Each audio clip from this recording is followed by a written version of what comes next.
Oke, sudah Ustaz.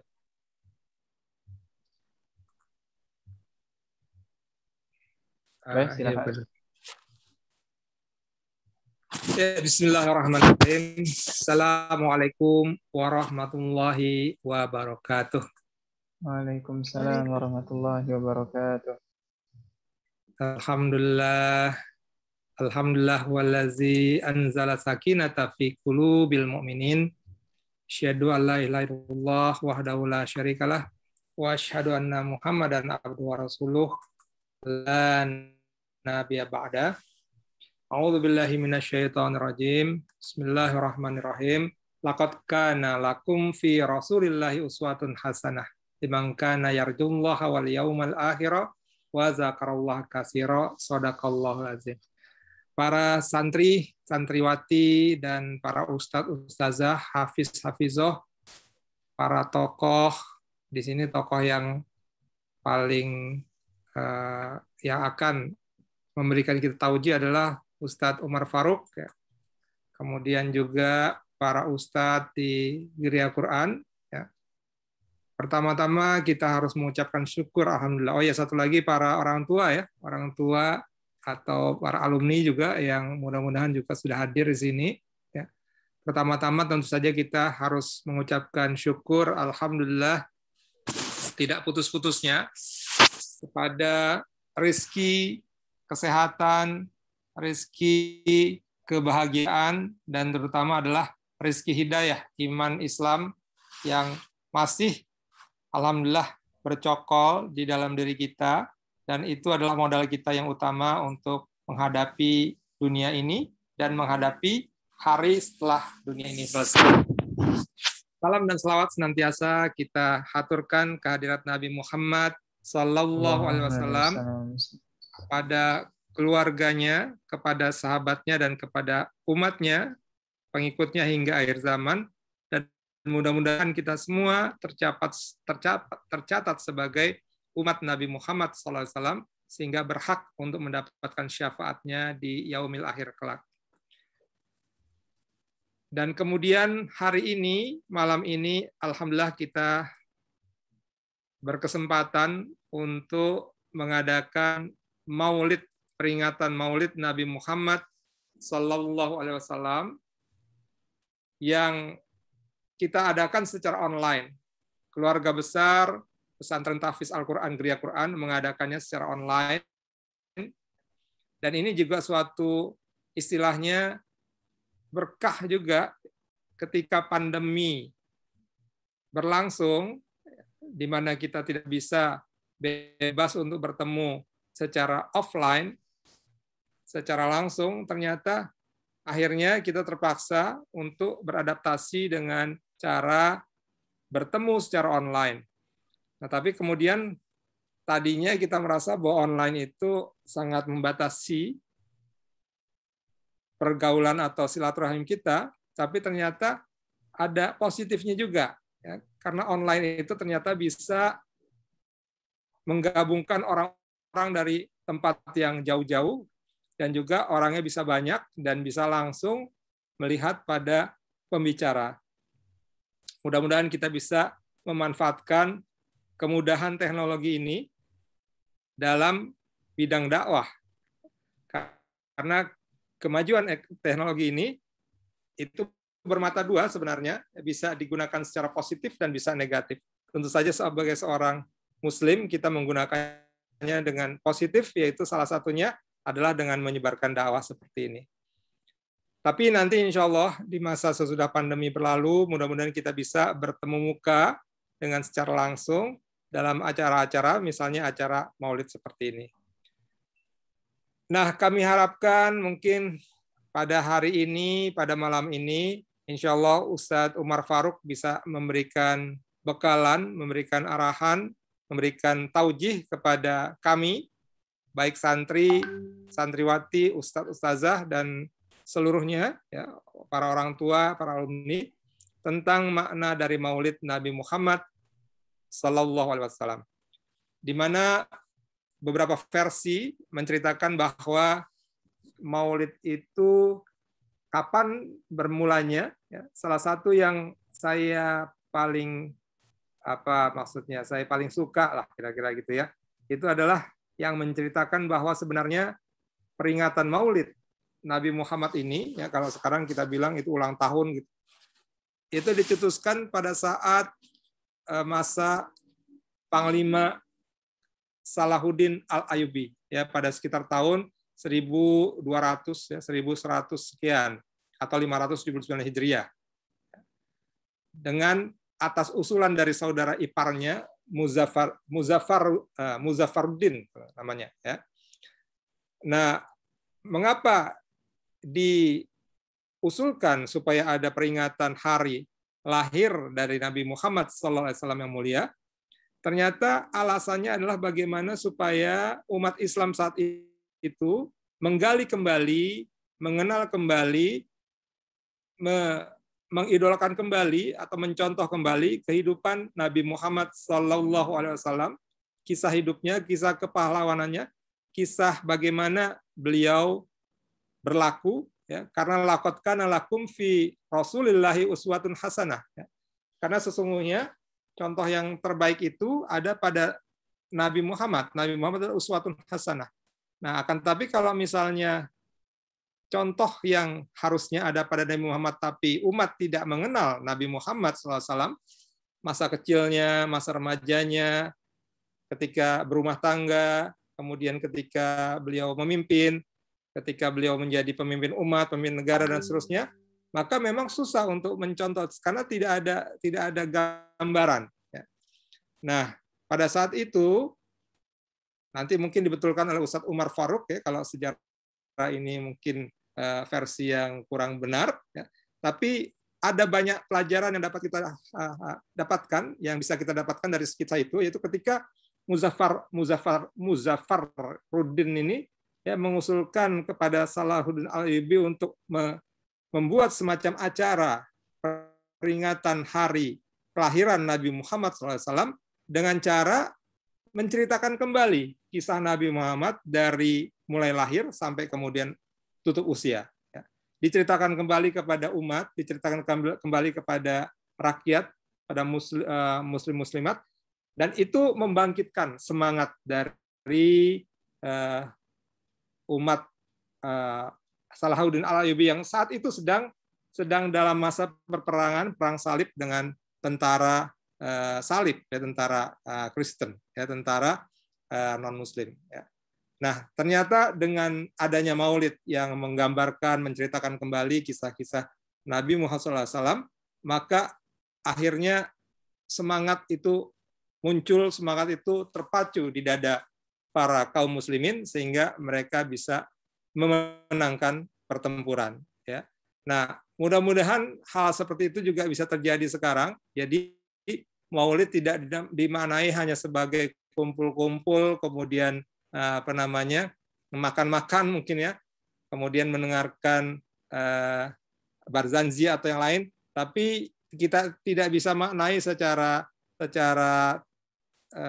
baik, secara benar. Ya, mudah-mudahan nanti di Geria Quran itu bisa dibuat supaya memang benar-benar Maulid seperti yang dimaksudkan oleh Salahuddin Al-Ayyubi, ya, bahwa itu untuk meningkatkan giroh, meningkatkan semangat, meningkatkan motivasi dari umat Islam untuk terus mencontoh nabinya, terus mencontoh Rasulullah, supaya kita bisa menjalankan kehidupan ini dengan baik. Ya, nah, mungkin itu saja yang dapat saya sampaikan sebagai pengantar dari acara Maulid ini.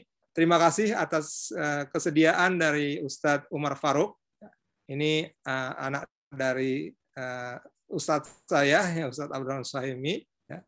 Beliau cukup fasih dalam hal agama seperti ini. Jadi insya Allah kita mendapatkan berkah nih Geria Quran karena Ustadz Umar Faruk rumahnya dekat dengan GQ Depok, ya, mudah-mudahan bisa terus bersama kami. Ya. Mungkin itu saja yang dapat saya sampaikan. Terima kasih sekali lagi kepada semua yang hadir, kepada para santri, para santriwati, tolong disimak apa yang akan disampaikan oleh Ustadz Umar Faruk. Terima kasih. Assalamualaikum warahmatullahi wabarakatuh. Waalaikumsalam warahmatullahi wabarakatuh. Jazakallah khair kepada Ustadz Taufik Zulkifli selaku Direktur Utama PT Ki Gria Quran yang telah memberikan sambutan pada acara Maulid Nabi Gria Quran kali ini. Insya Allah kita langsung menuju ke acara materi inti ya. Materi kali ini tentang sejarah dan hikmah di balik kelahiran Nabi Muhammad SAW.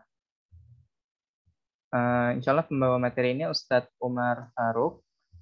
Beliau ini dosen di Al-Hikmah ya, pengajar di STID Al-Hikmah. Dan beliau juga pemilik owner dari Kurma Ajwa, betul ya, Ustadz ya? Iya. Alhamdulillah. Insyaallah Ustadz bisa langsung dibawakan materinya kepada Ustadz Umar Faruq, dipersilahkan.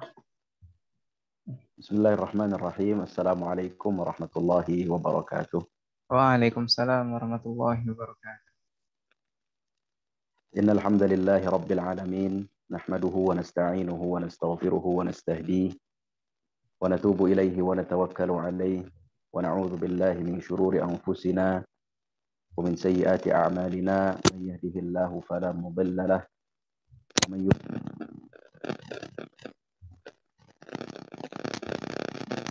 Afwan Ustadz, audionya terputus Ustadz.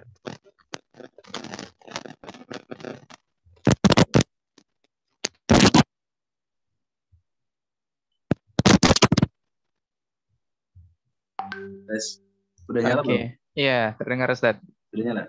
Iya, baru terdengar. Okay. Innal hamdalillahi rabbil alamin. Nahmaduhu wa nasta'inuhu wa nastaghfiruhu wa nastahdihi wa natubu ilaihi wa natawakkalu alaihi wa na'udzu billahi min shururi anfusina wa min sayyiati a'malina may yahdihillahu fala mudilla lahu wa may yudlil fala hadiya lahu. Asyhadu an la ilaha illallah wahdahu la syarika lahu wa asyhadu anna Muhammadan 'abduhu wa rasuluhu la nabiyya ba'dah. Allahumma salli wa sallim wa barik wa an'im ala sayyidina wa nabiyyina wa qudwatina wa uswatina Muhammadin sallallahu alaihi wasallam wa ala alihi wa ashabihi wa man sara ala nahjihi wa iqtafa atharahu wa istanna bi sunnatihi ila yaumiddin. Subhanaka la ilma lana illa ma 'allamtana innaka antal alimul hakim. Rabbi shrah li sadri wa yassir li amri wahlul 'uqdatam min lisani yafqahu qawli. Yang sama-sama kita hormati dan kita muliakan pimpinan pesantren Al-Quran atau Gria Al-Quran, Ustadz Muhammad Taufik Zulkifli. Juga yang sama-sama kita hormati dan kita muliakan para orang tua, para santri, para alumni, dan juga seluruh yang hadir pada malam hari ini. Alhamdulillah, kita bersyukur kepada Allah Subhanahu wa Ta'ala pada malam hari ini atas nikmat Allah. Allah kumpulkan kita walaupun tidak secara langsung tatap muka, tapi Allah kumpulkan kita di sebuah aplikasi yang Masya Allah sangat bermanfaat. Maka kita harap kepada Allah Subhanahu wa Ta'ala, semoga Allah jadikan pertemuan kita ini menjadi pertemuan yang membawa barokah, pertemuan yang membawa ilmu yang bermanfaat, dan pertemuan yang menjadikan kita semakin cinta dengan Rasulullah Sallallahu Alaihi Wasallam, juga semakin cinta dengan sunnah-sunnah Rasulullah Sallallahu Alaihi Wasallam. Para hadirin, para ustadz, para kiai, para orang tua, para guru, para hafidh, para hafidhah, kita akan bercerita tentang Jazirah Arab dan tentang kisah kelahiran Rasulullah Sallallahu Alaihi Wasallam. Pertama kita akan mulai dengan kisah bagaimana Jazirah Arab itu bisa terbentuk. Ketika Nabi Ibrahim alaihissalam diperintahkan oleh Allah Subhanahu wa Ta'ala untuk membawa istrinya, yaitu Hajar atau Siti Hajar kalau orang Indonesia bilang, ke Mekah Al-Mukarramah bersama anaknya yang masih bayi, yaitu Ismail alaihissalam. Nah, pada saat itu Nabi Ibrahim alaihissalam meninggalkan Hajar dan anaknya Ismail, sehingga naluri seorang istri yang juga seorang ibu ketika ingin ditinggalkan di sebuah daerah lembah yang gersang, berbatuan, padang pasir, tidak ada tumbuhan, tidak ada air, maka ia bertanya kepada suaminya, apakah engkau akan meninggalkan kami di sini? Tetapi Nabi Ibrahim alaihissalam pada saat itu tidak langsung menjawab, sehingga Siti Hajar mengulangi pertanyaannya sampai 3 kali. Nabi Ibrahim juga tidak menjawab, sampai akhirnya Siti Hajar berinisiatif untuk bertanya, Allahu amaraka bihadza? Apakah Allah yang memerintahkanmu untuk melakukan ini? Maka Nabi Ibrahim menjawab, na'am, iya. Lalu Siti Hajar menjawab, idzan lan yudayyi'ana. Kalau begitu Allah Subhanahu wa taala pasti tidak akan menyia-nyiakan kami. Nah, ini adalah salah satu bukti bagaimana Siti Hajar alaihissalam adalah seorang wanita yang salehah, yang ketika mendengar bahwa ini adalah perintah Allah Subhanahu wa taala, maka beliau pun tunduk dan patuh. Dan begitulah seharusnya seorang muslim, dia memiliki keyakinan kepada Allah Subhanahu wa taala, juga tunduk dan patuh atas atau akan perintah Allah Subhanahu wa taala. Para hadirin yang dimuliakan Allah, singkat cerita akhirnya mereka berdua kehabisan bekal, lalu Siti Hajar bolak-balik mencari air, lalu muncullah air Zam-Zam. Sehingga mulailah kehidupan di sana, mulai ada tumbuhan, mulai ada burung-burung yang terbang di atasnya. Singkat cerita, pada saat itu di Yaman, keadaan Yaman sudah tidak layak lagi untuk dihuni. Sehingga beberapa kabilah yang berasal dari Yaman ingin keluar dari Yaman, tujuan mereka ke utara, ke Syam. Mereka sama sekali tidak berniat untuk tinggal di Jazirah Arab, di Saudi kalau sekarang, di tengah-tengah Jazirah Arab itu.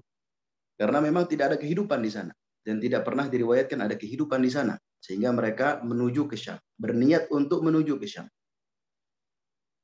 Syam itu sekarang meliputi 4 negara kurang lebih. Ada Suriah, ada Lebanon, ada Yordania, dan Palestina. Itu negeri yang subur dan banyak kehidupan di sana. Maka salah satu kabilah yang keluar dari Yaman ini adalah kabilah Jurhum. Di tengah perjalanan, ketika di daerah Mekah, mereka melihat burung terbang di atas kota Mekah.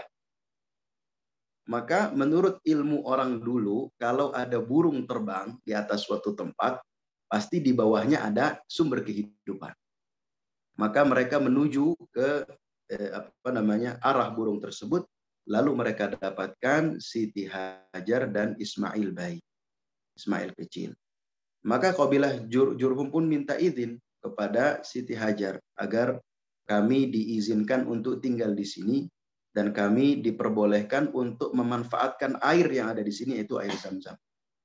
Dan mereka berjanji bahwa kami tidak akan mengambil air tersebut kecuali sesuai dengan kebutuhan kami. Ini adalah salah satu sifat baik orang-orang Arab pada saat itu, karena kabilah Jurhum ini adalah kabilah Arab Aribah, Arab yang asli. Karena kalau kita baca dalam sejarah, Arab itu terbagi menjadi 3. Yang pertama ada Arab kuno, itu Arabnya kaum Nabi Saleh. Ada Arab Aribah, Arab asli yang berasal dari Yaman. Oleh karena itu orang-orang Yaman dijuluki dengan Abul Arab, bapaknya orang-orang Arab. Dan yang ketiga ada Arab Musta'ribah. Arab Musta'ribah adalah anak keturunannya Nabi Ismail. Sehingga cerita tadi kabilah Jurhum datang minta izin kepada Siti Hajar. Siti Hajar pun mengizinkan, dan ini salah satu sifat baik mereka orang-orang Arab kabilah Jurhum. Karena kalau mereka orang jahat, mungkin saja Siti Hajar itu dizolimi gitu ya. Karena tidak ada siapa-siapa kecuali hanya Siti Hajar dan juga anak bayinya. Kalau mereka orang jahat, sangat mungkin mereka melakukan kezaliman, melakukan hal yang tidak baik kepada Siti Hajar, lalu mengambil mata air yang di Mekah, lalu mereka menguasai kota Mekah. Ya, mereka jadikan tempat tinggal mereka. Tapi itu tidak terjadi. Jadi Siti Hajar tetap dianggap sebagai orang yang pertama kali tinggal di situ dan dimuliakan dan dihormati. Singkat cerita, Nabi Ismail atau Ismail kecil ini semakin tumbuh besar dan akhirnya Nabi Ismail dinikahkan dengan salah satu anak dari kabilah Jurhum. Nah, dari pernikahan inilah nantinya lahir 12 anak, begitu ya. Salah satunya nanti akan menjadi atau akan menjadi garis keturunan Rasulullah Shallallahu Alaihi Wasallam. Keturunan Nabi Ismail inilah yang disebut dengan Arab Musta'ribah. Arab Musta'ribah. Karena percampuran antara Nabi Ismail dengan Arab yang asli. Dan mereka tinggalnya di kota Makkah Al-Mukarramah. Singkat cerita, nanti kabilah Jurhum inilah yang akan menguasai kota Makkah. Mereka yang memiliki power untuk memanage kota Makkah. Tapi lama-kelamaan muncul hal-hal yang tidak baik dari mereka. Sehingga terjadi perselisihan antara kabilah Jurhum ini dengan Khuza'ah. Yang berakibat akhirnya kabilah Jurhum diusir oleh kabilah Khuza'ah. Nah, pada saat itu posisi Nabi Ismail, kalau kabilah Jurhum ini kan berarti bisa dibilang keluarga istrinya Nabi Ismail. Artinya paman-pamannya Nabi Ismail.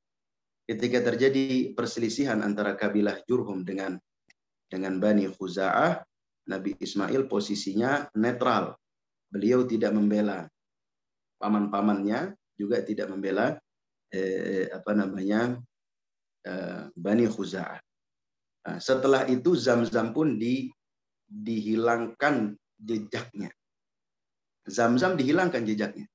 Wallahu alam detailnya seperti apa dihilangkannya.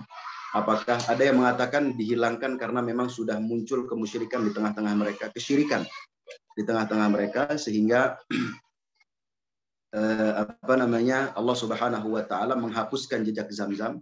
Ada juga yang mengatakan bahwa kabilah Jurhum sebelum mereka pergi meninggalkan kota Mekah, mereka coba mengubur sumur Zamzam agar Mekah tidak lagi hidup. Karena Mekah ini bisa hidup karena sumur Zamzamnya. Karena sumber air Zamzamnya. Intinya setelah kejadian itu sumur Zamzam pun hilang, tidak ada yang mengetahui tempatnya di mana. Sampai akhirnya datanglah zaman Abdul Muttalib. Siapa itu Abdul Muttalib? Abdul Muttalib adalah kakek Rasulullah Sallallahu Alaihi Wasallam. Nama aslinya adalah Syaibah. Kenapa beliau bisa dipanggil dengan Abdul Muttalib? Abdun itu artinya kan hamba, budak. Al-Muttalib nama orang. Jadi kalau Abdul Muttalib artinya adalah budaknya Muttalib. Artinya adalah budaknya Muttalib. Kenapa beliau dijuluki budaknya Muttalib? Padahal nama beliau aslinya adalah Syaibah. Kisahnya adalah ayah beliau yaitu Hashim. Karena kalau kita lihat nasab Rasulullah Muhammad bin Abdullah bin Abdul Muttalib bin Hashim. Ayahnya Abdul Muttalib adalah Hashim. Hashim pada saat itu melakukan perjalanan dagang dari kota Makkah ke Gaza di Palestina. Kita tahu bahwa memang orang-orang Arab sejak zaman dulu, sejak kakek Rasulullah yang ke-10, yang ke-11, mereka adalah pedagang-pedagang yang handal dan ulung. Gitu ya, pedagang-pedagang yang dagangannya itu antar negara dan antar benua bahkan. Hashim diutus oleh orang-orang Quraisy untuk membawa barang dagangan ke Gaza. Namanya orang pergi dari Mekah ke utara, pasti akan melewati kota Yathrib pada saat itu, yang sekarang dinamakan oleh Rasulullah sebagai kota Madinah. Maka Hashim pun singgah di Yathrib, di Madinah. Ketika beliau singgah di sana, jatuh hati dengan seorang perempuan dari Bani Najjar, akhirnya menikah dengan perempuan itu. Perempuan di kota Madinah. Di kota Yathrib. Menikah, perempuannya hamil, istrinya hamil, lalu Hashim melanjutkan perjalanan dagangnya ke Gaza, ke utara. Tapi takdir berkata lain, ketika sampai di Gaza, Hashim jatuh sakit dan meninggal di Gaza. Tapi Hashim sebelumnya sudah menikah di kota Madinah dan istrinya sudah hamil, ya kan? Artinya dia memiliki anak di kota Madinah. Maka akhirnya istrinya ini melahirkan, anaknya diberi nama Syaibah. Syaibah besar di kota Madinah. Ketika dia sudah berusia remaja, maka saudara kandungnya Hashim, namanya Muttalib, ingat. Dulu kan Hashim menikah di kota Madinah. Istrinya hamil, itu ya, dan punya anak. Harusnya sekarang anaknya sudah besar. Kalau begitu saya ingin menjemput dia. Karena dia berarti nasabnya Quraisy. Kita tahu bahwa orang-orang Quraisy ini adalah orang-orang yang sangat menjaga kekeluargaan. Menjaga nasab, gitu ya, menjaga silaturahim. Maka Muttalib ini pergi ke kota Madinah, ke Bani Najjar, untuk menjemput Saibah. Ditemuilah ibunya, lalu minta izin kepada ibunya karena anaknya sudah remaja, artinya sudah bisa hidup berpisah dari orang tuanya, dan minta agar diizinkan dikembalikan ke kampung ayahnya, yaitu kota Mekah. Maka ibunya pun mengizinkan. Dibawalah Syaibah oleh Muttalib. Ketika memasuki kota Mekah, orang-orang mengira bahwa Muttalib ini membawa budak. Maka dipanggillah Syaibah dengan Abdul Muttalib, budaknya Muttalib. Gitu ya. Maka semenjak saat itu Syaibah lebih dikenal dengan julukannya, yaitu Abdul Muttalib. Nah, singkat cerita, Abdul Muttalib akhirnya di Mekah diagungkan, dimuliakan sampai dia bisa menjadi tokoh yang sangat besar di kota Mekah, dan dialah yang pertama kali menemukan sumur Zam-Zam setelah sumur Zam-Zam itu ratusan atau mungkin ribuan tahun tertimbun. Tidak ada yang mengetahui di mana letaknya. Bagaimana kisahnya Abdul Muttalib itu bisa mendapatkan kembali sumur Zam-Zam? Suatu malam ia bermimpi. Dalam mimpi itu ada suara yang mengatakan ihfir barrah. Gitu ya. Galilah barrah. Maka Abdul Muttalib berkata, apa itu barrah? Tiba-tiba suara itu hilang. Hari berikutnya Abdul Muttalib mimpi lagi. Ada suara yang berkata ihfir al-madnunah. Maka Abdul Muttalib bertanya, apa itu al-madnunah? Suara itu hilang. Hari berikutnya ada suara lagi yang mengatakan ihfir Zam-Zam. Gitu ya. Galilah Zam-Zam. Lalu dijelaskan di mana letaknya di dalam mimpi itu. Maka Abdul Muttalib besoknya langsung menuju ke tempat yang ia lihat di dalam mimpinya, ia gali. Ketika ia menggali sumur Zam-Zam tersebut dan keluarlah air, dan ini merupakan sumber kehidupan. Kita bisa bayangkan. Di sana tidak ada sumber air kecuali dari Zam-Zam saja. Makanya orang Arab ini sebenarnya adalah orang yang asing dengan air. Ini kemarin waktu zaman-zaman corona, Kementerian Kesehatan Saudi Arabia memberi semacam pesan gitu ya kepada masyarakatnya. Apa pesannya? Mari kita jaga kebersihan dengan mandi minimal 3 kali 1 minggu. Gitu ya. Kalau orang Indonesia nggak perlu dibilangin gitu untuk mandi. 1 hari sudah 2 kali kita mandi. Kalau orang-orang Arab mungkin mandi itu jarang gitu. Maka waktu dulu saya masih kuliah di sana, kalau kita mandi airnya deres, kita langsung dibilang sama orang di luar, ini pasti di dalam orang Indonesia. Karena kalau orang Arab tuh mandinya biasa saja, dia tidak perlu air deres-deres. Orang Indonesia embernya sudah penuh, masih aja keran nyala gitu. Nah, Abdul Muttalib ketika menemukan sumber air di tengah kota Mekah, dibantu dengan anaknya pada saat itu baru 1 orang, namanya Al-Harith, anak laki-lakinya.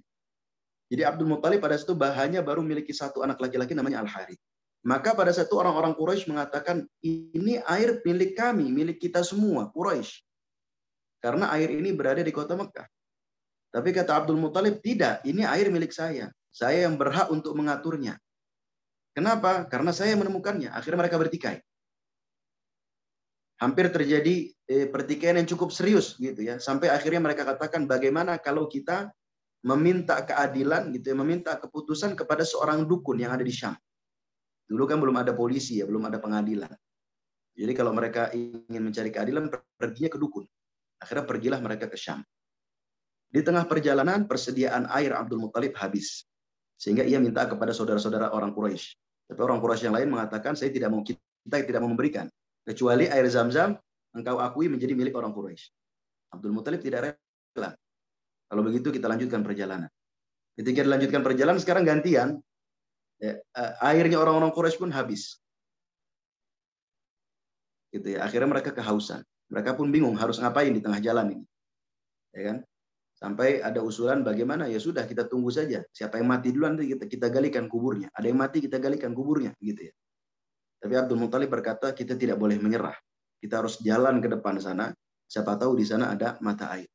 Maka ketika mereka melanjutkan perjalanan, tiba-tiba kaki ontaknya Abdul Muthalib itu, atau tanah yang ditapak oleh kaki untanya Abdul Muthalib memancarkan air. Sehingga dia bisa minum dan orang-orang Quraisy pun bisa minum. Setelah itu mereka tidak jadi pergi untuk bertemu dengan dukun yang ada di Syam. Orang-orang Quraisy sepakat bahwa memang air Zam-Zam itu adalah miliknya Abdul Muthalib, dan setelah itu mereka sangat mengagungkan Abdul Muthalib. Nah, pada saat itu Abdul Muthalib sempat bernazar, kalau saya punya 10 orang anak laki-laki, maka salah satunya akan saya sembelih persembahan untuk Allah. Ingat, ini masa jahiliyah ini. Kejadianlah Abdul Muthalib punya 10 anak. Dulu kan anaknya cuma 1, Al-Harith. Gitu ya. Sekarang dia punya 10. Maka suatu hari ia ingin melaksanakan janjinya atau nazarnya. Ia ambil Abdullah. Siapa Abdullah? Ayahnya Rasulullah. Ia ambil Abdullah, ingin ia sembelih. Tapi orang-orang Quraisy melarangnya. Gitu ya. Karena Abdullah ini anak yang sangat dicintai oleh Abdul Muthalib dan juga sangat dicintai oleh orang-orang Quraisy sendiri, paman-paman Abdullah, saudara-saudaranya Abdul Muthalib. Lalu apa yang harus saya lakukan? Saya sudah bernazar. Kata orang-orang Quraisy, kalau begitu temui dukun, minta saran. Temui dukun lagi. Kata dukun, kalau begitu engkau undi saja. 1 anak panah engkau tulis Abdullah, 1 anak panah engkau tulis 10 ekor unta. Kalau yang keluar Abdullah, maka Abdullah yang disembelih. Kalau yang keluar 10 ekor unta, maka 10 ekor unta yang disembelih. Akhirnya diundilah anak panah itu, ditarik, yang keluar nama Abdullah. Gitu ya. Oh, bagaimana nih nama Abdullah yang keluar? Masa Abdullah disembelih? Kata dukun itu, kalau begitu tambah lagi 10 unta lagi. Gitu ya. Lalu diundi lagi. Yang keluar masih tetap Abdullah. Terus begitu sampai ke 10. Gitu ya.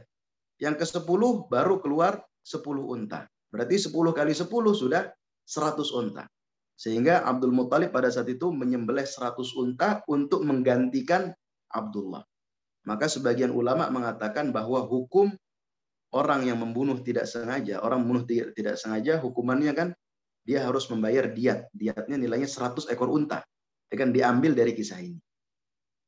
Nah, lalu Abdullah dinikahkan oleh Siti Aminah dan lahirlah seseorang yang paling mulia, seseorang yang menjadi panutan kita, seseorang yang tidak akan kita bisa masuk surga tanpa bersyahadat bahwa beliau seorang nabi dan seorang rasul, yaitu Rasulullah Shallallahu Alaihi Wasallam.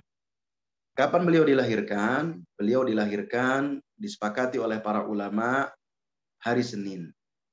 Harinya adalah hari Senin. Dalilnya apa? Karena Rasulullah SAW sendiri yang mengatakan, ketika beliau ditanya tentang puasa hari Senin, maka beliau menjawab, dzaka yaumun wulidtu fihi. Itu adalah hari di mana aku dilahirkan. Wa yaumun unzila alayya, dan hari di mana saya mendapatkan wahyu. Jadi para ulama sepakat bahwa beliau lahirnya hari Senin. Tahunnya tahun apa? Para ulama sepakat bahwa beliau dilahirkan di tahun gajah. Pada saat itu belum ada bangsa Arab belum mengenal angka pada tahun. Kalau bulan sudah ada, karena memang bulan adanya demikian semenjak Allah ciptakan langit dan bumi. Inna iddatash syuhuri 'indallahi 12 syahran fi kitabillahi yauma khalaqas samawati wal arda minha arba'atun hurum. Ada 12 bulan. Tapi tahunnya mereka tidak mengangkakan tahun. Tahunnya mereka beli nama-nama sesuai dengan peristiwa yang terbesar yang terjadi pada tahun tersebut. Tahun gajah karena memang Abraha datang dengan pasukannya ke Mekah tujuannya ingin menghancurkan Ka'bah. Dan dia membawa beberapa ekor gajah. Sehingga disebut dengan pasukan bergajah. Sehingga Allah hancurkan Abraha dan para pengikutnya. Ada sebagian kecil yang selamat dari pengikut Abraha. Salah satunya adalah Ummu Aiman. Ummu Aiman yang bernama Barokah. Itu adalah salah satu yang selamat dari tentara Abraha. Ummu Aiman ini siapa? Ibu asuhnya Rasulullah Shallallahu Alaihi Wasallam. Nah, tahunnya tahun gajah. Bulannya bulan apa beliau dilahirkan? Beliau dilahirkan pada bulan Rabiul Awal. Pada bulan Rabiul Awal beliau dilahirkan. Walaupun memang ada sebagian ulama yang mengatakan bahwa beliau dilahirkan di bulan Ramadan. Dalilnya apa? Dalilnya karena katanya Rasulullah ketika diutus, diangkat menjadi nabi, usia beliau tepat 40 tahun. Dan beliau diangkat menjadi nabi pada bulan Ramadan, ya kan? Pada malam Lailatul Qadar itu pertama kali turunnya Al-Qur'an. Gitu ya. Tapi menurut jumhur ulama, mayoritas ulama mengatakan bahwa beliau dilahirkan di bulan Rabiul Awal. Tanggal berapa beliau dilahirkan? Ini yang paling banyak pendapatnya. Ada yang mengatakan tanggal 2 Rabiul Awal tahun gajah. Ada yang mengatakan tanggal 8 Rabiul Awal tahun gajah. Ada yang mengatakan tanggal 9. Yang mengatakan tanggal 9 bulan Rabiul Awal ini adalah para ahli ilmu perbintangan ya. Mereka coba hitung mundur begitu ya. Kapan Rasulullah SAW dilahirkan. Sehingga mereka berkesimpulan lahirnya tanggal 9 Rabiul Awal. Ada yang mengatakan tanggal 10 Rabiul Awal.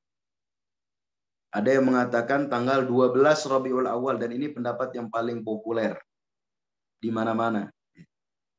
Di negara Arab maupun di Indonesia. Pendapat yang paling populer adalah beliau dilahirkan tanggal 12 Rabiul Awal.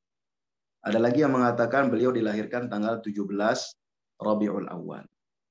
Mungkin ada pertanyaan, kok bisa beda-beda tanggalnya? Ada beberapa sebab. Yang pertama, karena memang orang dulu itu tidak biasa mengingat tanggal lahir. Jangankan dulu. Kita mundur 100 tahun atau 50 tahun ke belakang saja. Terkadang masih ada orang-orang tua di kampung kalau ditanya tanggal lahirnya berapa, mereka tidak tahu. Gitu ya.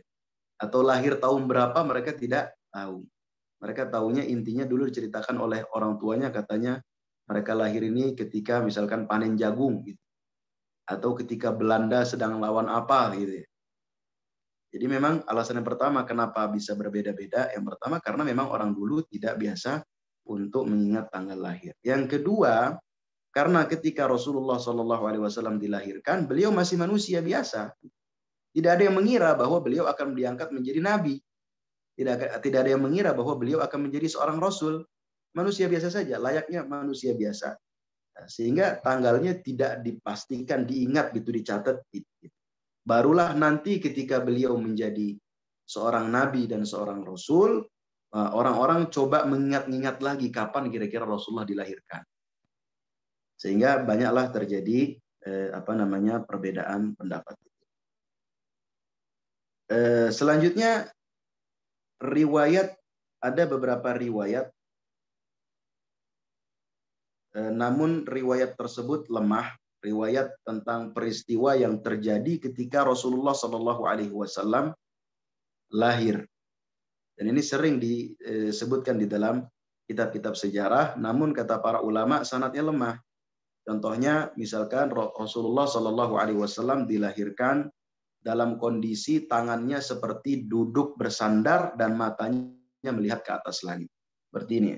Duduk bersandar, matanya melihat ke atas langit. Nah. Peristiwa berikutnya seperti istana Raja Persia bergoncang hingga 14 pelatarannya hancur.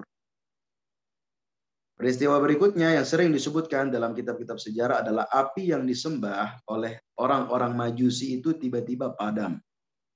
Kita tahu bahwa dahulu ada dua peradaban besar, Romawi dan Persia. Romawi ini mewakili peradaban yang memiliki kitab suci karena agama mereka Nasrani atau Yahudi, sedangkan Persia mewakili peradaban yang tidak memiliki kitab suci.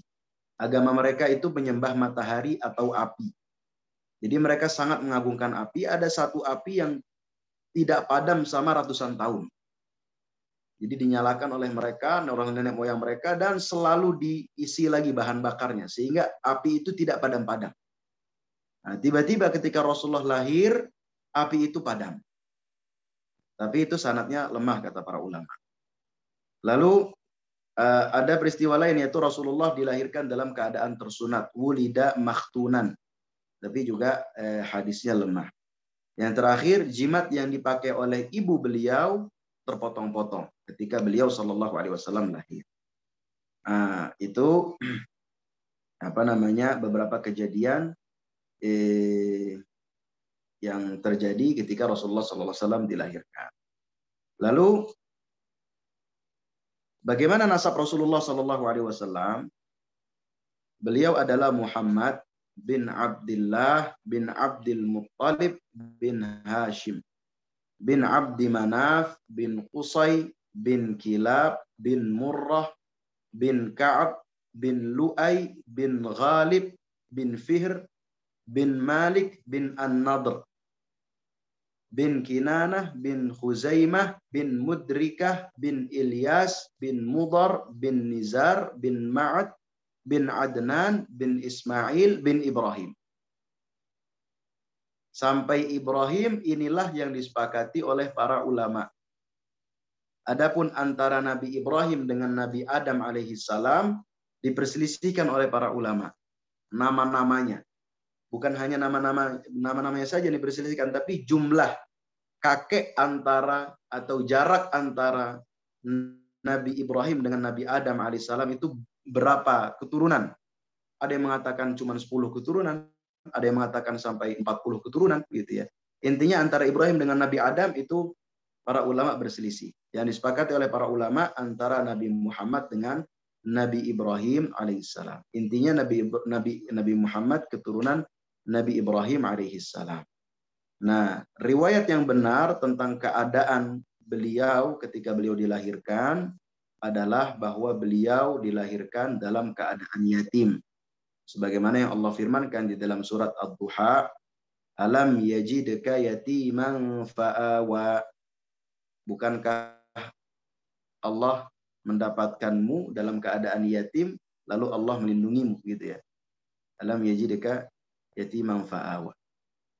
Apa hikmah Rasulullah Shallallahu Alaihi Wasallam dilahirkan dalam keadaan yatim? Para ulama, terutama para ahli sejarah, menyebutkan bahwa salah satu hikmahnya agar kisah Rasulullah ini menjadi bukti bahwa ketika seseorang dilahirkan dalam keadaan yatim, maka itu tidak menjadi penghalang untuk orang tersebut untuk bisa maju. Gitu ya. Bukan menjadi alasan, saya dilahirkan dalam keadaan yatim. Ya sudah, saya bisa apa? Saya tidak punya ayah, saya tidak punya orang tua yang membiayai saya. Itu bukan alasan.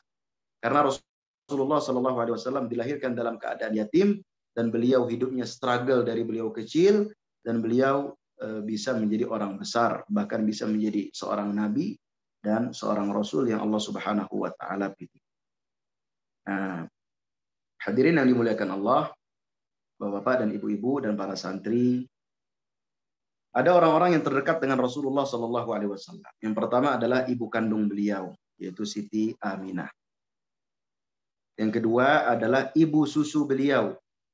Ibu susu beliau ini ada dua. Yang pertama Thuwaibah. Jadi yang pertama kali menyusui beliau Shallallahu Alaihi Wasallam setelah ibu kandungnya adalah Thuwaibah. Thuwaibah al-Aslamiyah. Siapa ini Thuwaibah? Thuwaibah adalah budaknya Abu Lahab. Jadi Abu Lahab punya budak namanya Thuwaibah. Ketika Rasulullah SAW lahir, maka Thuwaibah ini dibebaskan oleh Abu Lahab karena Abu Lahab senang sekali. Gitu ya. Jadi Thuwaibah membawa berita gembira kepada tuannya, yaitu Abu Lahab. Wahai Abu Lahab, sesungguhnya anaknya Abdullah telah lahir. Maka Abu Lahab mengatakan, engkau bebas. Engkau menjadi orang yang merdeka. Itu Thuwaibah. Lalu ada Halimatus Sa'diyah, ibu susu beliau, yang di mana kurang lebih Rasulullah SAW tinggal bersama Halimatus Sa'diyah di kampungnya, di perkampungan Bani Sa'ad, yang jaraknya kurang lebih 70 km dari kota Mekah, tinggal bersama beliau kurang lebih 4 tahun. Lalu ada ibu asuh beliau namanya Ummu Aiman. Ummu Aiman ini adalah budaknya Abdullah. Budaknya Abdullah. Ayahnya beliau. Nah, itu kurang lebih kisah tentang kelahiran Rasulullah SAW. Tentunya ini kisah singkat. Kalau mau diceritakan lebih panjang, bisa gitu ya. Tapi karena waktu yang disediakan terbatas, maka paling tidak kita sudah mengetahui kisah kelahiran Rasulullah SAW. Selanjutnya yang akan kita bahas adalah Maulid ini hukumnya seperti apa? Bagaimana kita menyikapi Maulid Nabi SAW? Karena tentunya sebagaimana kita tahu bersama bahwa setiap kali datang bulan Rabiul Awal, maka akan banyak perdebatan di media sosial tentang hukum Maulid Nabi SAW. Ada orang-orang yang pro, ada juga orang-orang yang kontra. Bagaimana kita menyikapinya? Sebelum kita bahas, ada beberapa hal yang harus kita sepakati terlebih dahulu. Yang pertama, yang kita sepakati bahwa memang hari kelahiran Rasulullah SAW adalah hari yang mulia. Hari kelahiran beliau adalah hari yang mulia, dan ini disepakati oleh para ulama. Dalilnya apa? Ketika Rasulullah ditanya tentang puasa hari Senin, maka beliau menjawab, "Dzaka yaumun wulidtu fihi." Alasan beliau karena itu adalah hari lahir saya. Gitu ya. Jadi itu adalah hari yang mulia. Yang kedua, disebutkan dalam sebuah hadis riwayat Al-Imam Al-Bukhari bahwa Abu Lahab itu di neraka tersiksa, dalam alam kuburnya tersiksa. Kecuali pada hari Senin. Hari Senin siksaan Abu Lahab itu diringankan oleh Allah Subhanahu wa taala. Kenapa? Karena pada hari itu ia berbahagia dengan kelahiran Rasulullah Shallallahu alaihi wasallam. Jadi yang harus kita sepakati yang pertama adalah bahwa memang hari kelahiran beliau ini adalah hari yang mulia. Yang kedua yang harus kita sepakati juga bahwa memang Maulid yang kita kenal sekarang ini itu tidak dilakukan oleh para sahabat, tidak juga dilakukan oleh para tabi'in, tidak juga dilakukan oleh para 4 imam, Imam Abu Hanifah, Imam Malik, Imam Syafi'i, dan Imam Ahmad. Tidak juga dilakukan oleh para ahli hadis seperti Imam Bukhari, Imam Muslim, Abu Dawud, Tirmidzi, Nasa'i, Ibnu Majah, gitu ya. Maka kalau kita cari apa sih hukum Maulid menurut 4 imam, ya tidak akan ketemu. Karena di zaman mereka belum ada yang merayakan Maulid Nabi Shallallahu Alaihi Wasallam. Lalu bagaimana kita menyikapinya? Tentunya perdebatan ini sudah ada sejak zaman dulu, gitu ya. Karena memang seperti yang disampaikan tadi oleh Ustadz Ustadz Muhammad Taufik Zulkifli, yang pertama kali berinisiatif untuk mengadakan Maulid adalah Al-Malik Al-Muzaffar, yang hidup lahir tahun 549 Hijriah, meninggal tahun 650 Hijriah kurang lebih.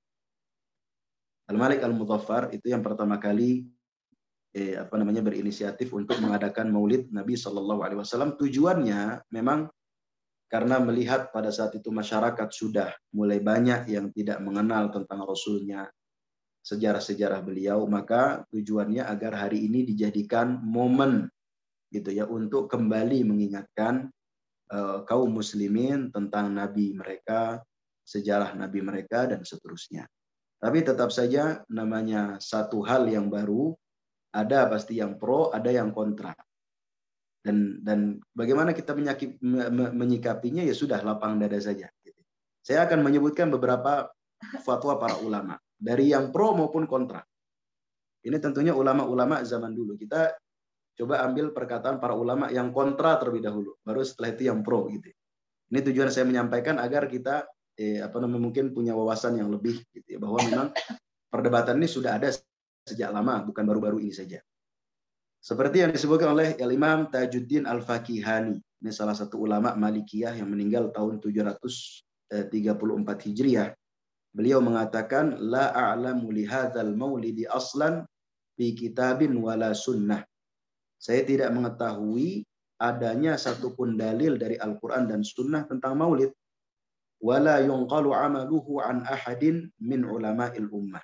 Dan tidak ada nukilan dari seorang pun ulama umat ini yang mereka adalah panutan dalam beragama, berpegang dengan prinsip-prinsip pendahulunya.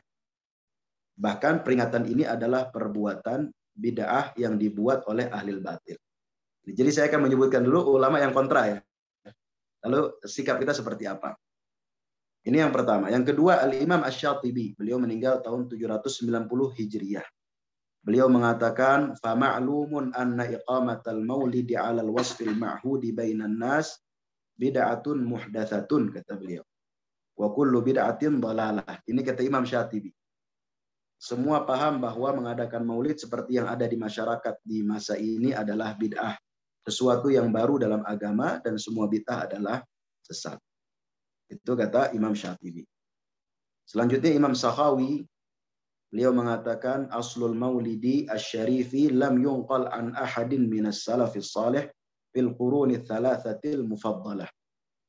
Asal perayaan maulid tidak dinukil dari seorang ulama pun di 3 generasi yang terbaik. Gitu ya. Dan banyak sekali nukilan-nukilan dari para ulama yang kontra terhadap perayaan maulid. Tapi ada juga ulama-ulama yang membolehkan, bahkan mengatakan bahwa maulid ini jika tujuannya untuk mengingatkan kaum muslimin tentang nabi mereka, selama tidak diisi dengan hal-hal yang diharamkan oleh Allah, maka hukumnya boleh. Gitu ya. Jadi mereka sepakat lagi bahwa kalau maulid itu isinya ada hal-hal yang Allah haramkan, disertai dengan tari-tarian, lalu disertai dengan bercampurnya laki-laki dan perempuan, bahkan ada disertai dengan mabuk-mabukan, maka itu tidak diperbolehkan.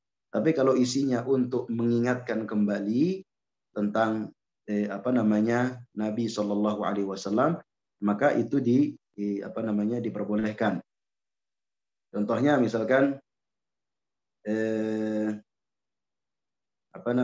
Al-Imam As-Suyuti mengatakan, ini panjang kurang lebih, artinya menurut saya asal perayaan Maulid Nabi Shallallahu Alaihi Wasallam yaitu manusia berkumpul membaca Al-Quran dan kisah-kisah teladan Nabi Shallallahu Alaihi Wasallam sejak kelahirannya sampai perjalanan hidupnya, kemudian dihidangkan makanan dan dinikmati bersama. Setelah itu mereka pulang, hanya itu yang dilakukan, tidak lebih, kata Imam Suyuti. Semua itu tergolong bid'ah hasanah. Jadi menurut Imam Suyuti, selama hanya sekedar mendengar ceramah, ya kan, lalu habis itu mungkin ada makan-makannya, hanya itu, tidak lebih dari itu. Kenapa beliau mengatakan tidak lebih dari itu? Karena memang ada perayaan yang dibarengi dengan tari-tarian gitu ya, perempuan menari, habis itu mengeluarkan suaranya tercampur, bahkan ada yang sambil minum khamr, itu tidak diperbolehkan. Tapi kalau hanya sekedar ceramah dan menyampaikan, maka kata Imam Suyuti ini termasuk bid'ah hasanah. Ibnu Hajar Al-Haythami juga mengatakan bid'ah yang baik itu sunnah dilakukan, begitu juga memperingati hari Maulid Rasulullah Sallallahu Alaihi Wasallam. Itu kata Ibnu Hajar Al-Haythami. Maka kalau kita lihat fatwa MUI mengatakan untuk menjaga agar perayaan Maulid Nabi, ini fatwa MUI, tidak melenceng dari aturan agama yang benar, sebaiknya perlu diikuti etika-etika berikut. Yang pertama, mengisinya dengan bacaan salawat kepada Rasulullah. Allahumma salli wa sallim ala Muhammad. Yang kedua, berzikir dan mengingatkan ibadah kepada Allah. Yang ketiga, membaca sejarah Rasulullah dan menceritakan kebaikan-kebaikan dan keutamaan-keutamaan beliau. Yang keempat, memberi sedekah kepada yang membutuhkan, fakir dan miskin. Yang kelima, meningkatkan silaturahim. Yang keenam, menunjukkan rasa gembira dan bahagia dengan merasakan senantiasa kehadiran Rasulullah Sallallahu Alaihi Wasallam. Yang ketujuh dan terakhir, mengadakan pengajian atau majelis ta'lim yang berisi anjuran untuk kebaikan dan mensuri tauladani Rasulullah Sallallahu Alaihi Wasallam. Jadi kalau saya pribadi bagaimana menyikapinya, ya sudah masing-masing dengan pendapatnya, tidak perlu saling celah begitu.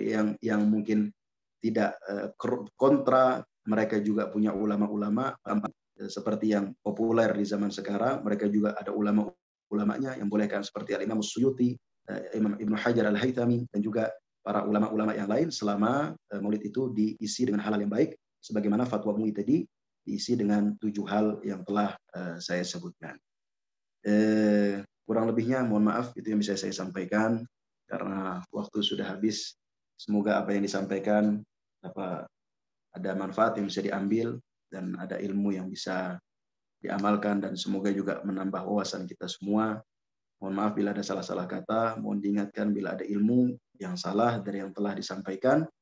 Aqulu qawli hadza wa sallallahu ala nabiyyina Muhammadin wa ala alihi wa sahbihi wa sallam. Wassalamualaikum warahmatullahi wabarakatuh. Ya, waalaikumsalam warahmatullahi wabarakatuh. Alhamdulillah kita telah mendengarkan pemaparan materi dari Ustadz Umar Faruq LCMA. Beliau cukup rinci ya menjelaskannya, mulai dari kisah Nabi Ibrahim, ditemukannya air Zam-Zam, lalu tanggal kelahirannya Rasulullah, yaitu 12 Rabiul Awal, dan bagaimana hukum-hukum, ada pendapat-pendapat dari para ulama mengenai maulid, perayaan maulid Nabi yang biasa diselenggarakan di Indonesia. Tapi insya Allah hikmah dari lahirnya Rasulullah SAW yaitu agar kita mengingat kembali ya sejarah, lalu kisah perjuangan beliau gitu. Bagaimana beliau dilahirkan yatim, tapi beliau masih bisa bekerja keras gitu ya, sehingga bisa mencapai kesuksesan dan diangkat menjadi Nabi dan Rasul gitu. Dan insya Allah momen ini juga bisa menambah iman dan semangat kita dalam mencintai beliau dan menjalankan risalah dan sunnah yang dibawa oleh beliau.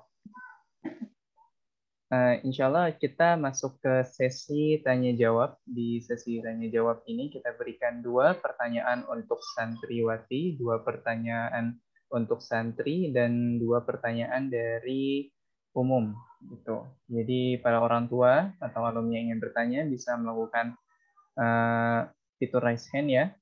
Kalau untuk santri mungkin bisa dikoordinasikan dengan ustadz atau ustazah yang ada di lokasi. Oke, kita mulai di sini ada dari M. Yusuf ya. Kita coba dari umum dulu kali ya, yang sudah melakukan fitur raise hand. Nanti kepada santriwati bisa tolong dibantu mungkin dari Ustadz dan Ustazahnya. Assalamualaikum Ibu. Dengan Ibu siapa? Saya bukan umum tapi wali santri. Wali santri dari santri atas nama?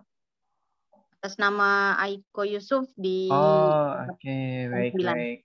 Oke, boleh Ibu langsung pertanyaan. Apa ya? Ya, jazakallah khair. Assalamualaikum Ustadz.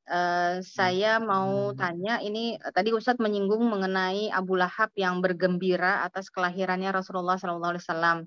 Saya pernah juga membaca bahwa salah satu kegembiraan kita menyambut Maulid itu adalah peristiwa dikuranginya siksaan Abu Lahab oleh Allah begitu. Itu salah satunya karena adanya rasa gembira Abu Lahab ketika Rasulullah itu dilahirkan. Apakah benar demikian Ustadz? Mohon penjelasannya. Jadi kita sebagai umat Muslim pun juga setidaknya bergembira gitu, karena dengan bergembira saja Allah itu sudah meringankan siksaan Abu Lahab. Jazakallah khair Ustadz. Oke, boleh kepada Ustadz Umar Faruq, silahkan menjawab. Langsung dijawab apa gimana? Ya, boleh Ustadz, langsung dijawab saja. Jadi memang disebutkan dalam riwayat Al-Imam Al-Bukhari, tadi saya juga sudah singgung hal tersebut tentang Abu Lahab, bahwa Thuwaibah, budaknya Abu Lahab ini dibebaskan oleh Abu Lahab. Kenapa? Karena dia saking gembiranya dengan kelahiran anaknya Abdullah Muhammad sallallahu alaihi wasallam. Saking gembiranya ketika Thuwaibah datang kepada Abu Lahab, sesungguhnya anaknya Abdullah telah lahir gitu ya. Langsung Abu Lahab mengatakan kamu bebas. Karena bebas. Dan apa namanya disebutkan dalam riwayat Al-Imam Al-Bukhari bahwa apa namanya bahwa Abu Lahab disiksa di dalam kuburnya dengan siksaan yang begitu pedih hanya ketika hari Senin siksaan Abu Lahab itu diringankan oleh Allah Subhanahu wa taala karena Abu Lahab bahagia, senang dengan kelahiran Rasulullah Sallallahu Alaihi Wasallam yang lahir di hari Senin. Gitu ya. Maka siapa yang tidak berbahagia? Semua kita berbahagia. Gitu ya. Semua kita, semua orang Muslim, baik yang merayakan Maulid dan tidak merayakan Maulid, semuanya berbahagia dengan kelahiran Rasulullah. Gitu ya. Jadi dengan kita berbahagia dengan kelahiran Rasulullah Sallallahu Alaihi Wasallam itu bisa menjadi apa namanya salah satu penyebab gitu ya azab kita diringankan oleh Allah Subhanahu wa taala. Jadi kalau saya pribadi melihat bahwa tidak ada kaitannya antara orang yang merayakan dengan orang yang tidak merayakan sebenarnya. Karena dua-duanya punya landasannya gitu. Jadi tidak boleh juga kita klaim, oh kamu nggak rayakan Maulid, kamu nggak cinta ya, enggak juga. Mereka cinta. Siapa yang tidak cinta dengan nabinya? Ini hanya masalah apa namanya khilafiyah di antara para ulama yang mungkin seringkali juga membuat kita akhirnya tegang begitu ya, padahal tidak perlu tegang. Tapi intinya semua pasti berbahagia dengan kelahiran Rasulullah SAW. Ya. Oke. Jazakallah khair, Ustaz. Jadi betul ya memang cerita itu ya, Ustaz ya. Afwan. Gimana? Memang betul berarti siksaan Abu Lahab itu diringankan setiap hari Senin begitu ya, Ustaz ya? Ya, betul. Jazakallah khair. Oke, insyaallah cukup jelas ya Ibu ya.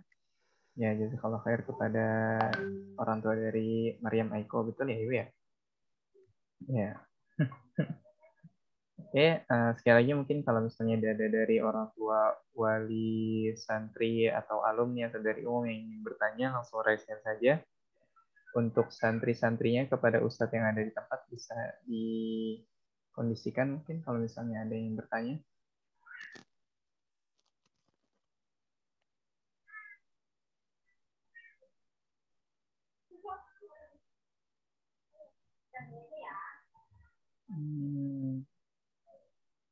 Dari santri ikhwannya gimana? Ada yang ingin tanyakan?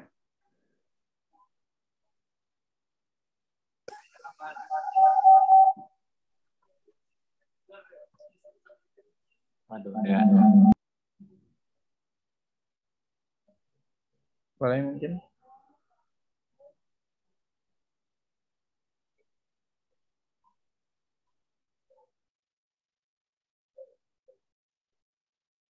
Ada Ustaz Razin di sana pertanyaannya.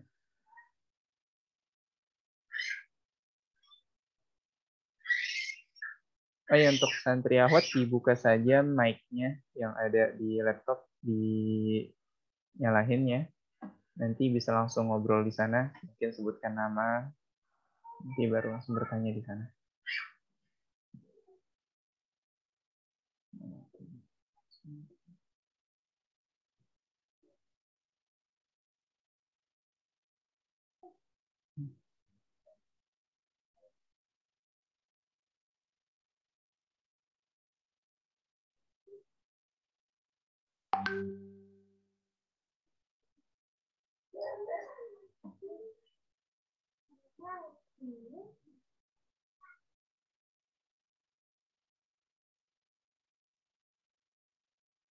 Belum ada sepertinya ya pertanyaannya. Bagaimana dari yang lain?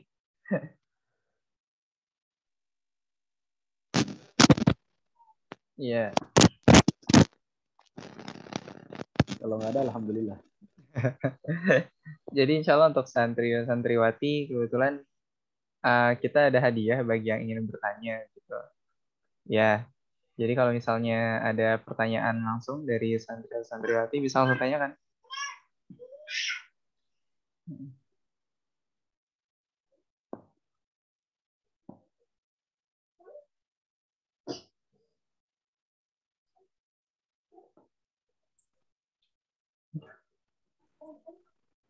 Nggak ada ya?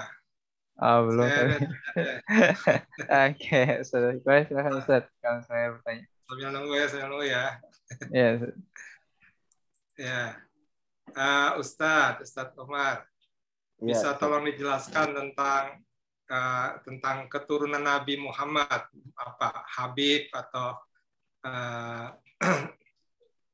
kalau yang perempuan apa gitu ya? Bagaimana definisi keturunan Nabi Muhammad Sallallahu Alaihi Wasallam dan bagaimana sikap kita kepada mereka? Kira-kira seperti itu. Mungkin bisa jelaskan.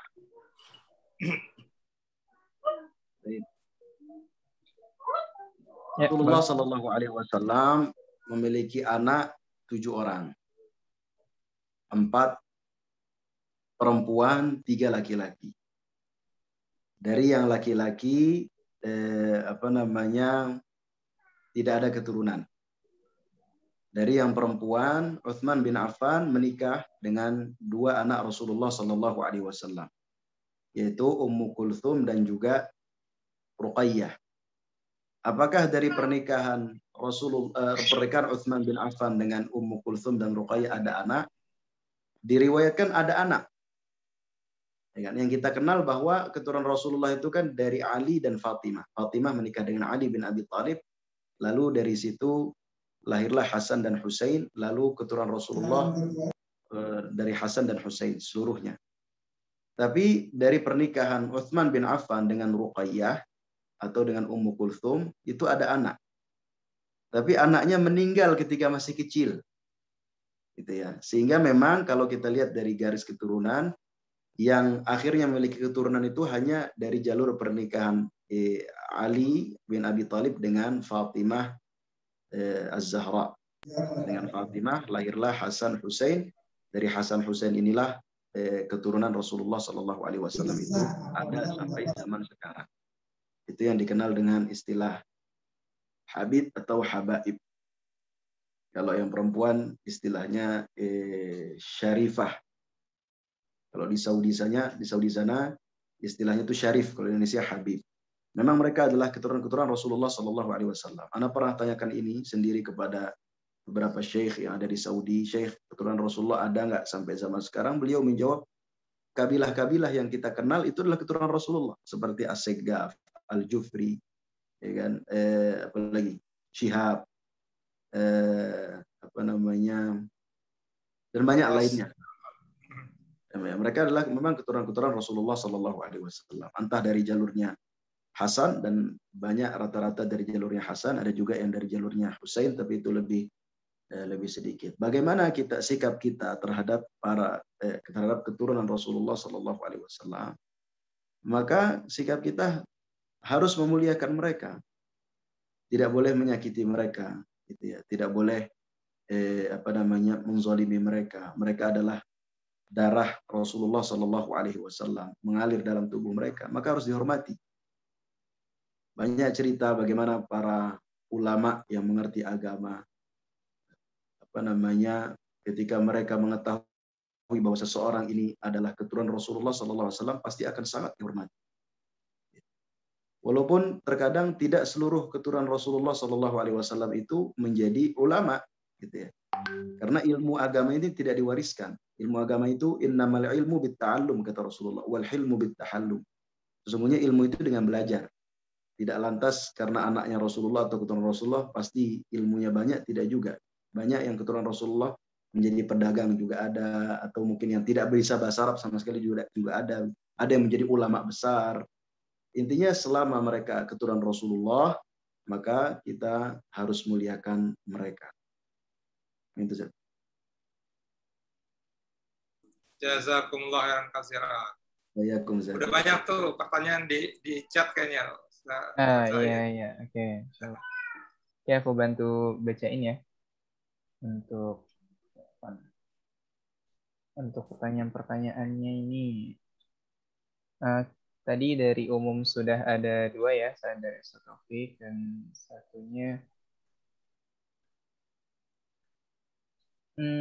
satunya dari orang tua Maryam Aiko. Kita coba ke pertanyaan dari santriwati. Pertanyaan dari Atika.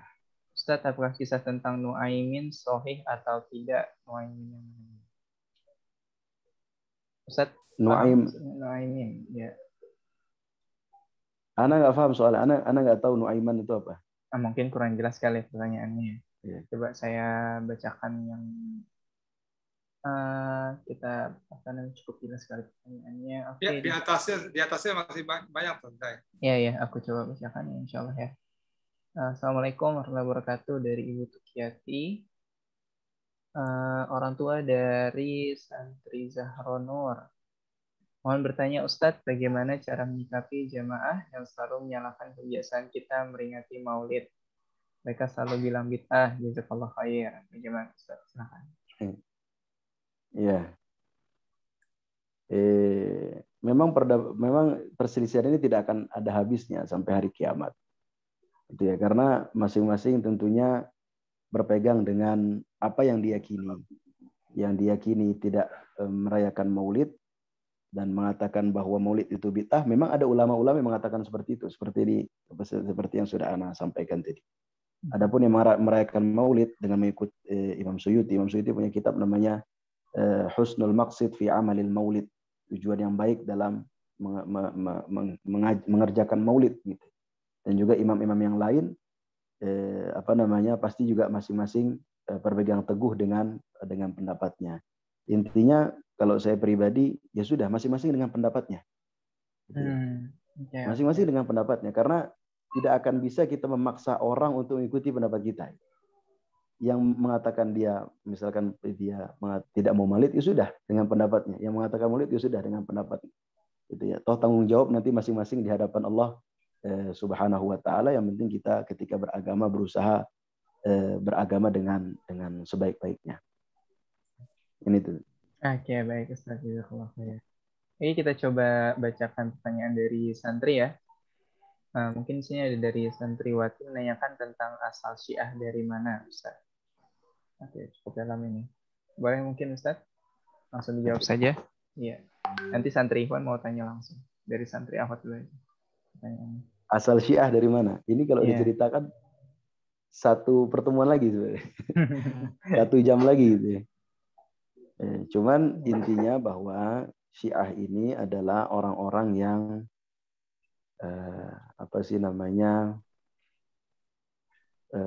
orang-orang yang fanatis begitu ya terhadap Ali bin Abi Thalib, dan mereka mengecam Muawiyah. Bahkan sebagian mereka ada yang mengkafirkan Muawiyah. Kalau Syiah yang sudah parah, mereka mengkafirkan seluruh sahabat, kecuali hanya beberapa sahabat saja yang tidak dikafirkan. Itu kisahnya panjang itu. Bagaimana dimulai dari ketika terjadi cekcok terjadi perselisihan lah antara Muawiyah dengan Ali bin Abi Thalib, maka ada yang di pihak Ali, ada yang di pihak Muawiyah. Yang di pihak Ali nanti disebut dengan Syiah, yang di pihak Muawiyah disebut dengan Nawasib. Gitu ya. Kalau kita bagaimana? Kita di tengah-tengah. Mereka adalah sahabat Rasulullah Shallallahu Alaihi Wasallam. Ya sudah, apa yang terjadi pada mereka perselisihan, maka tidak boleh membuat kita memihak kepada salah satunya, lalu lantas menyalahkan yang lainnya. Gitu ya. Karena sahabat Rasulullah semuanya telah Allah ridhoi dengan persaksian Allah radhiyallahu anhum wa radu'an.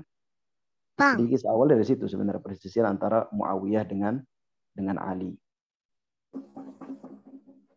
Mungkin itu jawaban singkatnya. Detailnya panjang sekali itu ceritanya. Oke, iya betul. Ya. Bisa satu pertemuan memang kalau bahas itu. Oke, jadi alhamdulillah tadi dari santriwati ya. Kita coba kembali ke santri Ikhwan, katanya sudah bisa ini Ustadz, mau tanya langsung katanya. Kita coba unmute dulu ya. Dari Ustadznya bilang bisa langsung. Boleh? Ustadz Rozin, dibuka aja mic-nya. Ya. Tanya, Mi. Oke. Dari siapa yang bertanya? Santrinya namanya siapa? Atau Ustadznya namanya siapa? Terus pertanyaannya. Perkenalan dulu boleh. Assalamualaikum warahmatullahi wabarakatuh. Waalaikumsalam warahmatullahi wabarakatuh. Perkenalkan nama Saya Hilmi Kahfi Jihadi. Hilmi Kahfi Yang Jihadi ya. pertama, Ustaz. Oke. Ya. Yang pertama, apakah benar Ustaz, runtuhnya kerajaan Kisra itu tanda-tanda Rasulullah SAW lahir? Dan yang kedua, misalkan Rasulullah ulang tahun, kado apa yang terindah buat beliau? Syukran. Assalamualaikum warahmatullahi wabarakatuh. Pun, akhi, suaranya kurang jelas. Suaranya kurang jelas. Tadi yang pertama apa ya? Kurang jelas. Iya, coba boleh diulang lagi. Yang pertama, Atau dari yang ini, dari yang Rosin cukup terdengar nih. Langsung ditanyakan langsung. Pertanyaan yang pertama, Ustaz. Apakah benar kerajaan Kisra runtuh? Apakah salah satu tanda Rasulullah SAW lahir? Praga. ya. Terdengar, Ustaz? Terus yang kedua? Oke, yang kedua. Terdengar. Yang kedua tadi? Ya. Yang kedua, kan besok Rasulullah SAW itu ulang tahun. Kado apa yang terindah buat beliau? Oh, kado yang terindah untuk Rasulullah SAW. Kado yang terindah untuk Rasulullah gitu ya. Ah iya, baik. Oke. Pertanyaan ini. Boleh, Ustaz? Baik. Yang pertama, apakah benar Kisra hancur tanda Rasulullah lahir, gitu ya? Jadi Kisra ini adalah julukan untuk raja Persia pada saat itu. Kisra tentu jumlahnya banyak. Kalau Kisra Persia, kalau Kaisar gitu ya. Kaisar bahasa Arabnya itu Romawi. Nah, memang disebutkan dalam kitab-kitab sejarah bahwa ketika Rasulullah SAW itu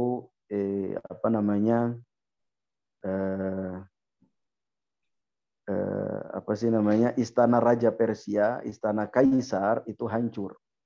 Sampai 14 pelatarannya itu hancur. Mungkin kita tidak familiar dengan istilah istana-istana karena yang saya tahu di Indonesia tidak ada peninggalan istana-istana yang megah. Kalau kita pergi ke negara-negara Asia Tengah, termasuk ke Iran atau ke negara-negara yang belakangnya Tantan itu, atau ke India, ke Pakistan, itu kita akan melihat bagaimana istana itu megahnya luar biasa. Memang istana-istana kerajaan dahulu itu luar biasa megahnya. Bangunan itu besar sekali, bisa satu kecamatan itu kali bangunannya. Dan betul-betul bentengnya itu besar-besar sekali, megah-megah gitu. Kita yang orang Indonesia yang tidak terbiasa dengan pemandangan seperti itu, kalau ke sana pertama kali akan takjub gitu ya. Ternyata mereka istana mereka itu luar biasa, kokoh, megah, dan itu kan gambaran bagaimana perlindungan perlindungan mereka pada saat itu dari serangan para musuh gitu ya. Tanahnya luas sekali, antara pagar dengan pintu istananya itu jauhnya kalau jalan kaki itu bisa setengah jam kali jalan baru sampai. Jadi megah-megah. Nah, istananya Raja Persia memang bergoncang dan hancur akhirnya. Tapi kata para ulama sanadnya lemah gitu ya. Sanadnya lemah ini maksudnya ya artinya bisa terjadi, bisa saja tidak terjadi. Memang disebutkan ada di dalam kitab-kitab sejarah. Lalu yang kedua, apa kado terindah begitu ya? Ya sholawat. Sholawat itu ibadah yang banyak sekali manfaatnya. Dan memang itu perintah Rasulullah perintah Allah Subhanahu wa taala dalam Al-Qur'an Al-Karim. Innallaha wa malaikatahu yusalluna 'alan nabi ya ayyuhalladzina amanu sallu 'alaihi wa sallimu taslima. Ya, sesungguhnya Allah dan para malaikatnya bersalawat kepada Rasulullah. Wahai orang beriman, maka bersalawatlah kepada Rasulullah. Maka sebenarnya bukan hanya ketika beliau ulang tahun saja ya, seperti bahasa antum. Tidak hanya beliau ulang tahun saja, tapi memang kita diperintahkan untuk memperbanyak sholawat itu setiap hari, apalagi hari Jumat. Hari Jumat salah satu sholat sunnahnya adalah memperbanyak sholawat, gitu ya. Jadi tidak mesti di hari kelahiran beliau, hari ulang tahun beliau, tapi setiap harinya. Dengan setiap harinya kita memperbanyak sholawat, insya Allah akan banyak keberkahan, gitu ya, kemudahan yang Allah berikan kepada kita. Oke. Ya, Oke, alhamdulillah. Jazakallahu khair Ustaz atas jawabannya. Dan terima kasih juga kepada santriwan yang telah bertanya. Mungkin satu pertanyaan terakhir dari santriwati. Ada yang menanyakan hukum dari nasyid dan sholawatan, Ustaz. Ya, hukumnya apa? Boleh dijelaskan mungkin, Ustaz? Baik. Sholawatan hukumnya apa? Hukumnya sunnah itu. Kita dipersunnahkan untuk berbanyak bersolawat kepada Rasulullah Sallallahu Alaihi Wasallam. Gitu ya. Kalau apalagi nasyid, ya. Nasyid selama syair-syairnya itu syair-syair yang baik dan mengajak kepada kebaikan, gitu ya, maka itu tidak masalah karena Rasulullah Sallallahu Alaihi Wasallam dahulu punya sahabat-sahabat yang mereka adalah para penyair-penyair yang suka membuat syair-syair, gitu ya. Salah satunya adalah siapa namanya, Hasan bin Thabit ya, atau para sahabat-sahabat lainnya, gitu ya. Oke, ya. Tapi kalau isinya adalah kata-kata yang tidak baik, ya kan, kata-kata yang mengandung mengajak kepada sesuatu yang diharamkan, mengajak untuk minum khamar, narkoba, menggambarkan tentang kehidupan-kehidupan yang keluar dari ajaran agama Islam, maka tidak boleh. Seperti lagu-lagu barat yang zaman sekarang itu kan. Iya, betul. Itu kan isinya apa? Ya, isinya menggambarkan bagaimana kehidupan mereka, bagaimana mohon maaf seks bebas, mabok-mabokan, habis itu money. Itu tidak boleh. Nggak boleh diperdengarkan. Karena masih ingat dulu waktu anak kecil, lagu-lagu kayak gitu tuh nggak boleh sama Abiana untuk didengerin semuanya. Kalau nasyid oke lah. Tapi kalau lagu-lagu yang barat-barat itu, karena itu berpengaruh dalam hati. Kalau yang syair-syair tidak baik itu lama-lama berpengaruh dalam hati dan ya lama-lama bisa membuat hati keras. Ya, jazakallah Ustaz atas jawaban dari pertanyaan-pertanyaan yang telah diberikan. Mungkin karena sudah cukup malam juga, sebenarnya masih banyak juga nih pertanyaan dari umum dan dari santri, tapi mungkin kita cukupkan, waktu sudah menunjukkan jam 9 lewat ya, jam 9 lewat 15 menit. Mungkin kita langsung sambung saja ke penghujung acara. Di penghujung acara ini insya Allah akan dibacakan doa kepada Ustadz. Boleh mungkin dipimpin untuk doa penutup acara ini. Pada Ustadz dipersilakan. Dimuliakan Allah, marilah kita mengangkat tangan kita dan menundukkan pandangan kita, mengkhusyukkan hati kita untuk berdoa kepada Allah Subhanahu wa taala. Bismillahirrahmanirrahim. Alhamdulillahirabbil alamin, hamdan yuwafi ni'amahu wa yukafi'u mazidah. Ya Rabbana lakal hamdu kama yanbaghi li jalali wajhikal karim wa 'azimi sultanik. Allahumma salli wa sallim ala sayyidina Muhammad wa ala ali sayyidina Muhammad. كما صليت على سيدنا إبراهيم وعلى آل سيدنا إبراهيم وبارك على سيدنا محمد وعلى آل سيدنا محمد كما باركت على سيدنا إبراهيم وعلى آل سيدنا إبراهيم في العالمين إنك حميد مجيد. ربنا اغفر لنا ولوالدينا وارحمهم كما ربونا صغارا. ربنا اغفر لنا ولوالدينا وارحمهم كما ربونا صغارا. ربنا اغفر لنا ولوالدينا وارحمهم كما ربونا صغارا.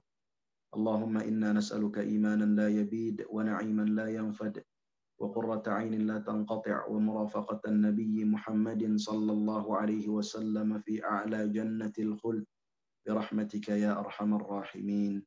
ربنا هب لنا من أزواجنا وذرياتنا قرة أعين واجعلنا للمتقين إماما. رب اجعلني مقيم الصلاة ومن ذريتي ربنا وتقبل دعاء. ربنا اللهم انصر الإسلام والمسلمين في كل زمان ومكان يا رب العالمين. اللهم انصر إخواننا المسلمين في فلسطين وفي أفغانستان وفي الهند وفي كل مكان وزمان يا رب العالمين. ربنا آتنا في الدنيا حسنة وفي الآخرة حسنة وقنا عذاب النار. ربنا تقبل منا إنك أنت السميع العليم وتب علينا إنك أنت التواب الرحيم. صلى الله على سيدنا محمد وعلى آله وصحبه وسلم. Walhamdulillahi Rabbil Alamin. Alhamdulillahi Rabbil Alamin. Ya, jazakallah khair kepada Ustadz Umar Faruq yang telah membawakan materi untuk hari ini dan sekaligus tadi memimpin doa penutup. Jazakallah juga kepada santri, lalu orang tua, alumni, dan dari umum yang telah bisa menyempatkan datang pada acara Maulid Nabi PT Hijriah Quran kali ini. Insya Allah kedepannya mungkin akan kita jadwalkan kembali ya kegiatan seperti ini dan yang menyambung silaturahim dan silaturahmi dan kekeluargaan dari keluarga PT Hijriah Quran. Saya Abdul Rauzid Hanafi, MC dari acara ini, izin mengundurkan diri. Jika banyak kata-kata yang salah, mohon dimaafkan dan sesungguhnya kebaikan itu hanya datang dari Allah Subhanahu wa taala. Sekian dari saya. Wassalamualaikum warahmatullahi wabarakatuh. Waalaikumsalam warahmatullahi wabarakatuh. Jazakallah khair Ustadz dan para peserta. Assalamualaikum. Waalaikumsalam warahmatullahi wabarakatuh. Izin pamit ya. Syukran. Iya, Ustaz. Insyaallah. Jazakumullah khair Ustaz atas ilmunya. Assalamualaikum. Assalamualaikum. Assalamualaikum.